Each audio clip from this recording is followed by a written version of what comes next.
Resmi, Barcelona konfirmasi cedera ringan pada gelandang kunci. Fabrizio Romano bantah Barcelona bakal pulangkan Rashford ke MU. Lewandowski siap rebut kembali posisi utama di Barcelona.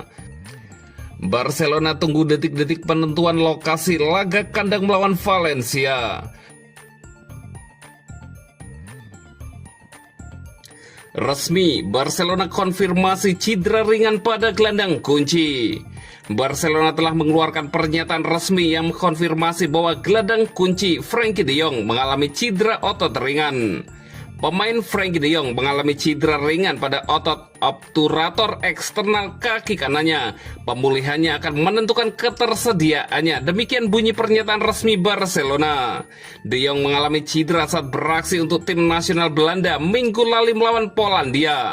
Gelandang tersebut bermain selama 83 menit melawan tim yang diperkuat Robert Lewandowski sebelum ditarik keluar lapangan karena mengalami nyeri di kaki kanannya.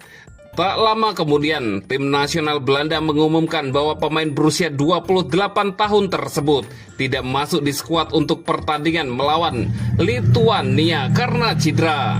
Setelah kembali ke Barcelona, De Jong menjalani tes di fasilitas klub hari ini dan kini telah dipastikan bahwa cederanya ringan. Meskipun pernyataan tersebut tidak mengungkapkan berapa lama ia akan absen. Meskipun masalahnya tidak serius, gelandang tersebut diperkirakan akan absen pada pertandingan La Liga Barcelona melawan Valencia mendatang. Mengingat mepetnya pertandingan pembuka Liga Champions UEFA melawan Newcastle United juga minggu depan.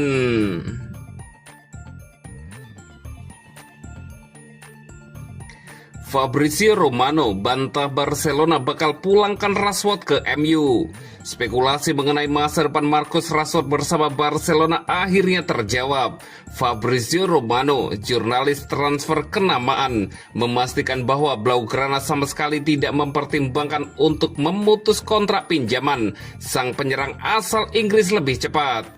Dalam beberapa hari terakhir, muncul rumor bahwa Rashford bisa dipulangkan ke Manchester United atau MU lebih awal karena minim kontribusi di awal musim La Liga 2025-2026. Namun, Romano menegaskan kabar tersebut tidak benar. Saya tidak tahu dari mana rumor itu datang. Jujur, ini sangat memalukan karena sama sekali tidak ada kebenaran di baliknya. Barcelona sangat senang dengan Rashford, baik dengan sikapnya maupun dengan kesepakatan peminjamannya, ujar Romano melalui kanal YouTube pribadinya.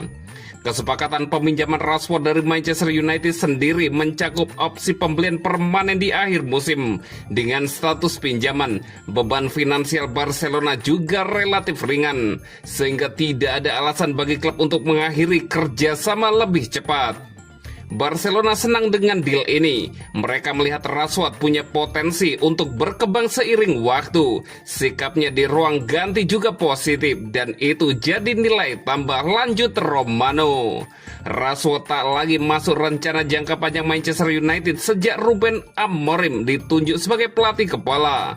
Sang manajer sempat membekukan peran Rashford dari skuad utama pada musim lalu sebelum akhirnya meminjamkannya ke Aston Villa di paruh kedua musim 2024-2025. Bersama Villa, Rashford sedikit menemukan kembali sentuhannya dengan torehan 4 gol dan 6 assist dalam 17 pertandingan. Performanya itu cukup meyakinkan Barcelona untuk mencoba merekrutnya di musim panas 2025 dengan status pinjaman. Namun tekanan besar seiring mengikuti Rashford.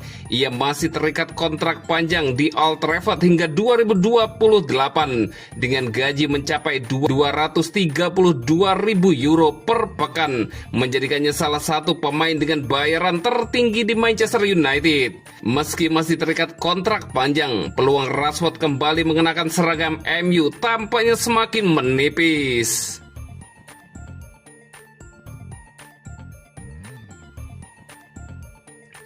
Lewandowski siap rebut kembali posisi utama di Barcelona.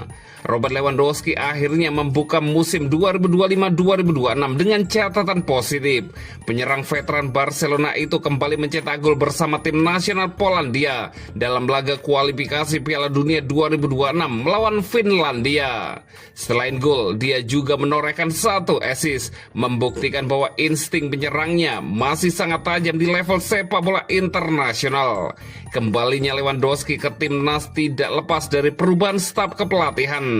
Keputusan tersebut terbukti tepat karena keberadaannya memberi dampak besar pada permainan Polandia. Dalam pertandingan itu, Lewandowski tampil lebih leluasa dan menjadi pusat serangan timnya, berbeda dengan pertandingan sebelumnya saat menghadapi Belanda. Dia menjelaskan bahwa pada laga melawan Belanda, dirinya diberi misi khusus untuk menjaga Frenkie de Jong. Strategi ini sukses karena Polandia berhasil menahan imbang lawan dengan skor 1-1 berkat gol Metikes di menit-menit akhir. Namun menghadapi Finlandia, Lewandowski mendapatkan peran lebih ofensif yang langsung berbuah manis. Dengan kebebasan lebih dalam menyerang, Lewandowski mengaku dapat lebih menikmati jalannya pertandingan. Dia merasa keterlibatannya dalam lini depan membuat performanya lebih maksimal. Keputusan pelatih Polandia memberi ruang tambahan terbukti tepat karena sang striker mampu membuktikan dirinya dengan kontribusi nyata. Ketika ditanya apakah penampilannya bersama timnas bisa menjadi jalan kembali ke skuad utama Barcelona, Lewandowski menyatakan bahwa 2 pertandingan itu ibarat masa re-entry baginya.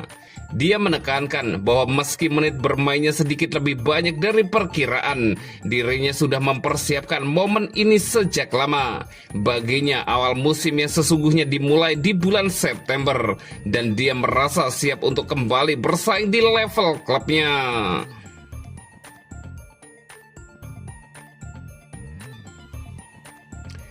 Barcelona tunggu detik-detik penentuan lokasi laga kandang melawan Valencia.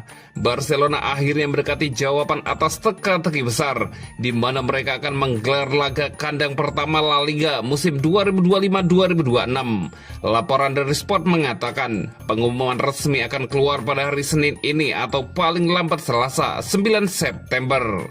Valencia akan datang pada hari Minggu 14 September. Ini adalah laga kandang pertama Barcelona di La Liga 2025-2026, sedangkan markas mereka masih tanda tanya.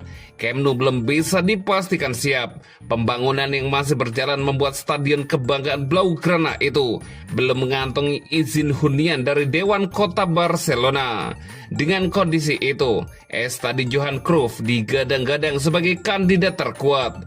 La Liga sudah memberikan restu, tapi disertai beberapa syarat teknis yang harus segera dibereskan Barcelona. Syarat tersebut tidak rumit, hanya pemasangan kamera VAR standar, koneksi serat optik untuk menghindari gangguan, serta kepastian soal sistem penyiraman lapangan. Semua hal ini tengah difinalisasi sebelum inspeksi akhir dilakukan pekan ini. Sejauh ini, perkembangan di Johan Cruyff dianggap memuaskan. Situasi ini membuat kemungkinan besar laga kontra Valencia akan digelar di stadion dengan kapasitas terbatas itu. Meski ada wacana menggunakan sebagian kursi Camp Nou, peluang itu kecil. Opsi bermain dengan kapasitas 27.000 penonton dinilai hampir mustahil. Klub bahkan sudah menyiapkan skenario berbeda dari sisi keamanan hingga fasilitas media. Isu tiket juga menjadi perdebatan jika benar Johan Cruyff yang dipakai hanya tersedia 6.000 kursi. Hal itu menimbulkan kecemasan di kalangan anggota Barcelona yang khawatir tak kebagian jatah masuk stadion. Ketidakpastian juga menyelimuti rencana besar Camp Nou sendiri. Kapan bisa benar-benar kembali dibuka penuh masih misteri. Bila renovasi terus melambat, opsi kembali ke Estadi Olympique Luis Campanis untuk musim ketiga beruntun bisa jadi kenyataan.